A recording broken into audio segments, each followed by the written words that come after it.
we realized that to get the best experience, we needed to hear directly from our patients. And we decided to do this project called Walking in Patients' Shoes.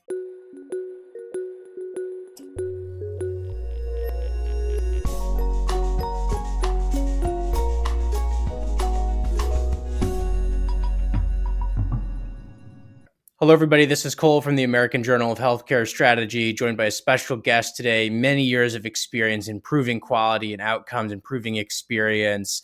Tannasia T, please introduce yourself and your role, a little bit about your background. Thank you, Cole. Thank you so much for having me on the show today. Really excited to talk to the audience and to you about my experience in client experience and quality improvement over the years. So my name is Tannasia Gonzalez, but I do go by T. It's a little easier for folks, and it's actually my preferred name. It's a little more fun. So currently, I serve as the deputy chief quality officer at the Jewish Board of Family and Children's Services. We serve close to or over 35,000 clients.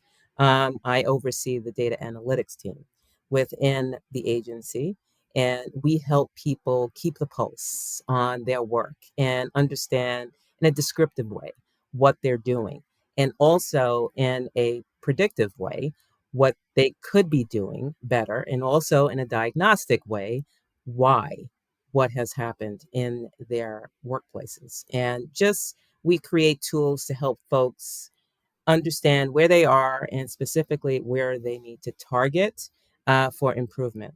In addition, my team is called the Quality and Transformation team, and we work alongside the Project Management Office, which oversees the quality improvement activity across the agency, which is Lean Six Sigma.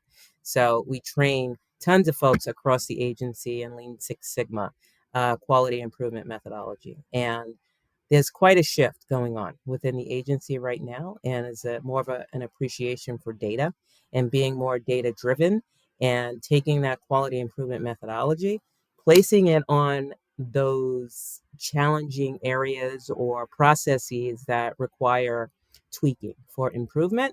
And there's a shift right now, and we are striving for excellence, and it's beautiful to be a part of the team helping us get there.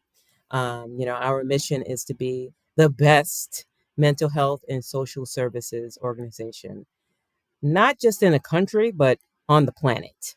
And I'm making that my personal mission. And my team every day, they are so excited to just pull the data, work with everyone across the agency, all four divisions that we have. And we have over 2,000 individuals that work at the Jewish Board. And because we're at the corporate level, we get to touch on all of the programs across the agency and see the whole body of work holistically.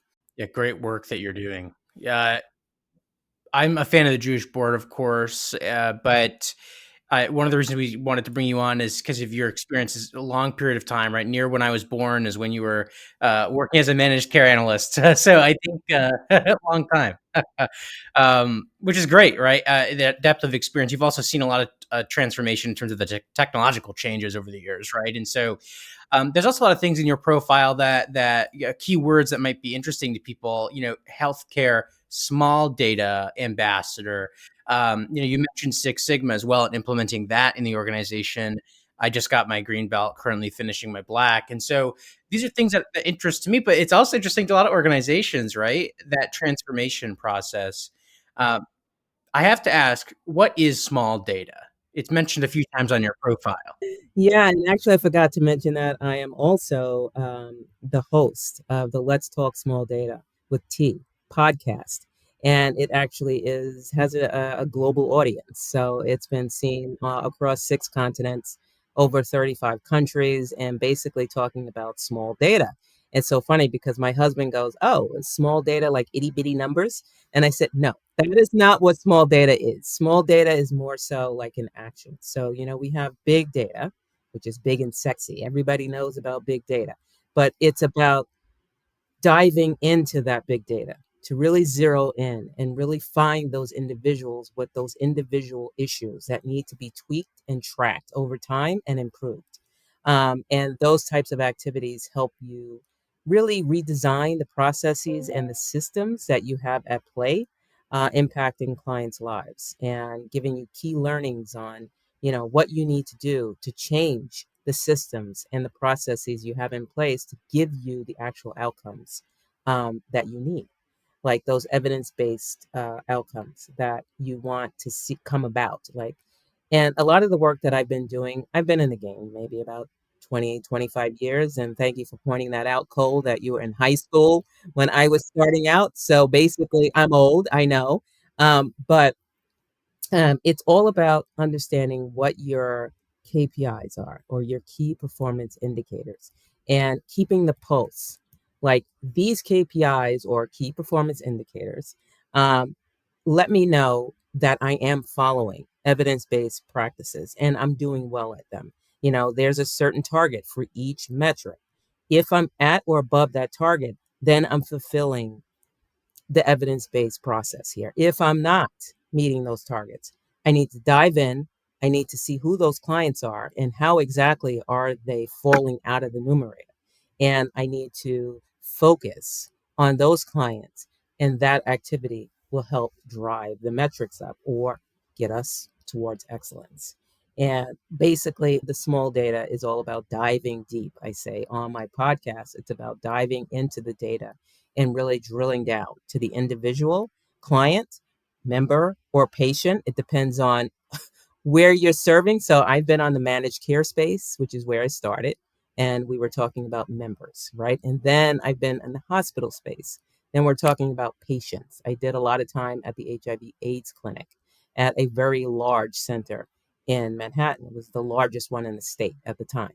Then here at the Jewish board, we serve clients, because we're not hospital based. So even though we do have clinics, we have doctors, we have PCPs, but or primary care providers. I do speak in alphabet soup. I apologize. I will try and spell it out as we go along. Um, but yeah, so basically it's customers, like our customers across the board. It's what are you doing to really know what good looks like? What does excellent look like? Define that by way of your key performance indicators. Build your scorecards and your tools so that you can keep the pulse. And I do this because my team says, you always do that, T. Keep the pulse. Are we still breathing? Just keep the pulse. Where are you? How are you performing? In the minute you come inside, you see that dashboard, you see all your metrics, you see one is red, meaning you're using the stoplight mechanism. If your result is green, you're good. If it's red, you need to focus. You need to drill in.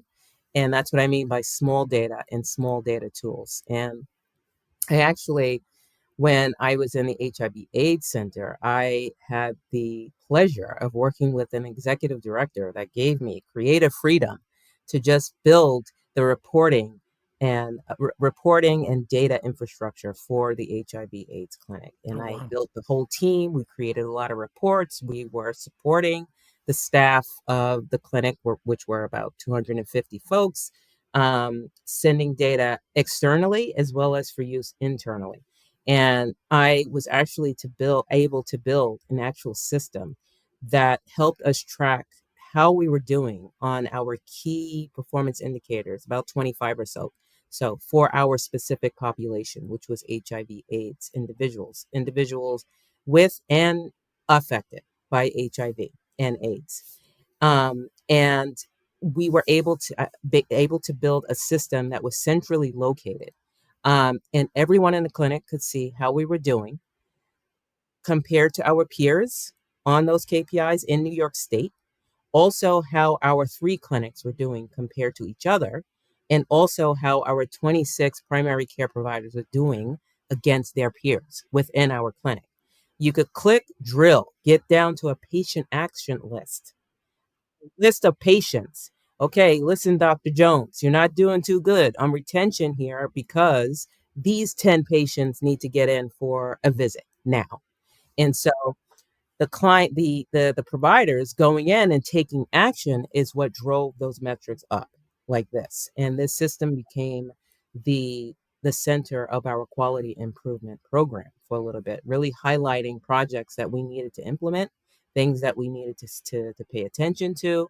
And one example was really cool that, and it really does impact client experience. So one of these metrics was retention and care. So it's important for an HIV/AIDS individual, anybody really, to get into the PCP or the primary care doctor's office at least once within 12 months, because you have to have specific labs done. You have to have a specific review of your medication, yada yada. And we released this report, and we saw some of the primary care providers were doing really well on this metric. Others were not so good, needed some improvement, but we could see who along the spectrum and where you were. So what we did was we put those doing well and those not doing so well in the same room. Said, okay, we're going to talk and share what you're doing, share some best practices, what is happening. And really, it came down to human touch. So the providers, the PCPs or primary care providers who were doing really well, really engaged in human touch with their patients, placement on the shoulder, a hug. Treat me like a human being, especially for a population that's usually stigmatized, and marginalized. I mean, so my time at the HIV/AIDS Center was like really, it was fun. That was a fun time in my career because I was able to develop so much. And I used to speak with the clients, the patients themselves, and I could see how this work impacted their lives. And we made it better, indirectly. But so when the PCPs who weren't doing so well started applying some of these interventions or these actions that these guys were doing, we saw the metric go up across the board. We were able to increase all of the quality improvement metrics by over 50%. Wow, that's impressive. Did you not receive any pushback? Because that's one of the things we talk about a lot is we teach someone Six Sigma, we get them ready to go, we send them out to be a practice manager or something like that, and they're like, nobody likes these ideas, nobody wants to listen, they're all really angry at me, they think I'm trying to be a doctor, even when I'm not. We've heard a lot of these things, and they struggle with that. Did you face that at all? Oh, yeah. That's going to happen. I mean, we're dealing with human beings, and it's going to happen. We got a lot of, why do we need to do this? We've always been doing it this way. This works. Why are we doing it that way? And I'm not a doctor, although that was my initial uh, idea was to become a doctor, but that did not happen. So they needed to hear it from someone like them. So the first thing I did was I got a cheerleader on my side. Was a doctor, was a medical director of one of our three clinics, who was the champion and said, listen, guys, I'm one of you, and this works well for me. And this is how, let me show you how to do this. And we had to really train people or really repeat, this is not punitive. This is not for punishment. This is so that we can get better as a team. And I mean, it didn't happen overnight, but slowly, with us coming together, me and this doctor, data and the medical department coming together to move us forward, it worked out over time, and it was really enjoyable and a learning experience and people management, as well as technical expertise. And eventually, and we were working at the time, we were working with an EHR, which was a proprietary database that was built by a doctor that had been there like a decade before I got there, and it was specific for the population of the clinic. So it was built specifically to capture those key things that are needed for the best care for an HIV/AIDS individual. And it was just, fun time to be. And also, we developed in terms of client experience. We realized that to get the best experience, we needed to hear directly from our patients. And we decided to do this project called Walking in Patient Shoes. So basically, we took 2 weeks, and with every client that walked in the door or patient that walked in the door, someone on the QI team was there with a tracking tool. And once they got agreement from the client, they followed that client through every step, including into the doctor's office.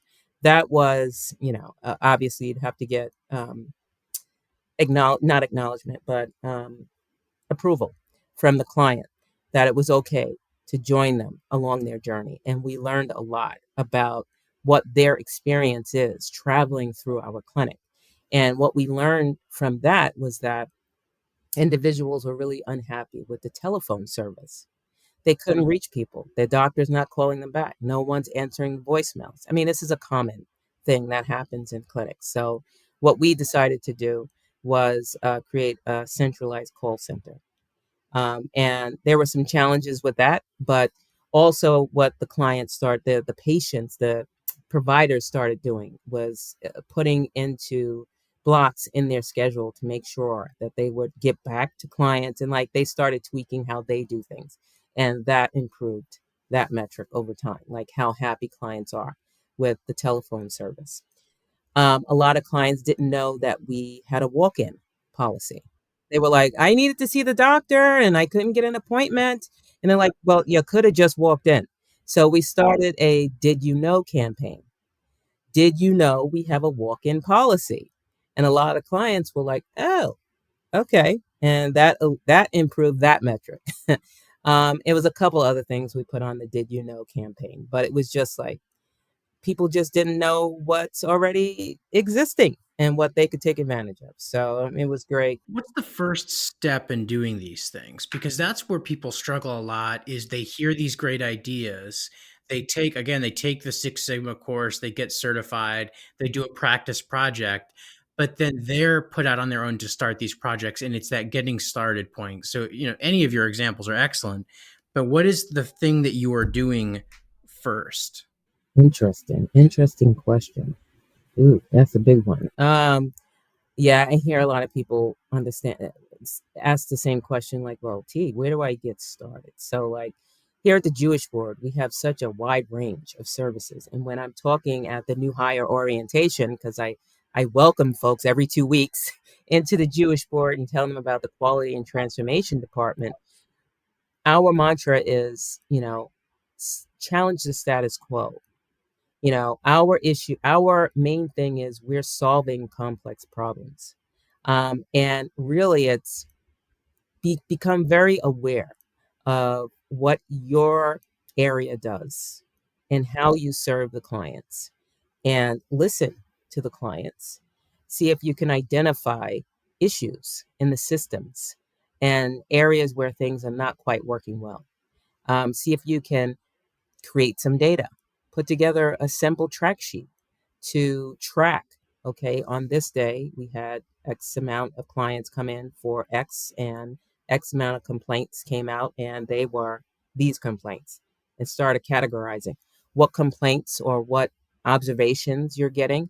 And once you start putting together those simple track sheets, you'll see some trends pop out that will illuminate like where you can focus to start digging in, diving in to the data, and let the data tell you where you need to focus. And that's always my recommendation for folks, like just open up a simple spreadsheet and say, like if you're at the front desk, for instance, front desk people, first of all, I love the front desk folks. Those front desk folks, they're usually thought to be a not essential role, but those folks can tell you what's working well and what's not. And you need to listen to your front desk people. My call to action for anybody listening to this podcast, please value your front desk folks, because they could tell you they're the face of the organization, first of all. They could tell you what the clients are saying firsthand and what issues they're having, um, right there at the beginning of the journey. And they're also they have access to the registration system and the billing system, and they speak into the doctor so they can connect the dots across the journey. Um, they're real key. They're really key to really understand. We may need to tweak this in our system. For instance, clients are coming in, when they check in, XYZ happens. if we had them do this beforehand, it would eliminate this issue happening over here. So, that would just be my recommendation based on where you are. Yeah, who do you serve and how? And how do you quantify the services that you're providing? And how do you measure what excellence looks like? Are you fulfilling that based on those metrics? That would be my advice. And like you said, it comes back to that voice of the customer, the Gemba walks, right? You want to actually be there to see what people are valuing. Because how can you set a quality metric for a lot of these things if you don't know what the customer cares about? Um, you said that you like to speak with people when you were in the clinic there. You like to speak with them. I think that's one of the greatest things that I've seen practice managers do as well is take time to speak with them. But as a non-clinician, what do you say to them, the patients or the clients, when you go up to them? What does that conversation look like? You know what? It's interesting. So at the HIV/AIDS clinic, that's where I had the opportunity to really engage with the patients on an ongoing basis, and it's because different things were set up in a way that made that possible or easier. So we had a CAB, or the Consumer Advisory Board, and those were clients, those were patients of ours. Those are a different type of patients because they are very proactive. They want things to change. They're leading the charge. They're change agents, which is great. But what I would do and what I would encourage my data analytics team to do is get from the computer, go downstairs to the clinic, and actually start talking to people in the waiting room, go into the clinics and just walk through and talk to the clinicians, to the nurses, the social workers, get to know everybody along the stream. Just get out of your cubby hole, and just talk to people, and just gather feedback. And people are always happy to share their story. So I think we should leave that with our audience as maybe an assignment is get up from the desk and go talk to members, go talk to patients. Maybe if you can't speak with your leadership at least on wanting to get some more feedback, regardless of really your position, because I think that that's really the only way that you can actually find out what's going on, right? Is by actually, the data tells, I think, the number part of the story. Like you said, drilling down into it, you need to actually speak to the people who are who are the points in that data, right? So that's excellent advice. Don't want to take up more of your time than scheduled, but please check out the podcast there. We're going to link it in the description for everyone. I encourage all the guests to do that. And thank you so much for coming on, T. I hope that we can stay in touch and have you on again. This has been a really great conversation, and I've enjoyed it. Ditto, ditto, Cole. It was so nice chatting with you. And I always tell people lean into that small data. It's a powerful asset.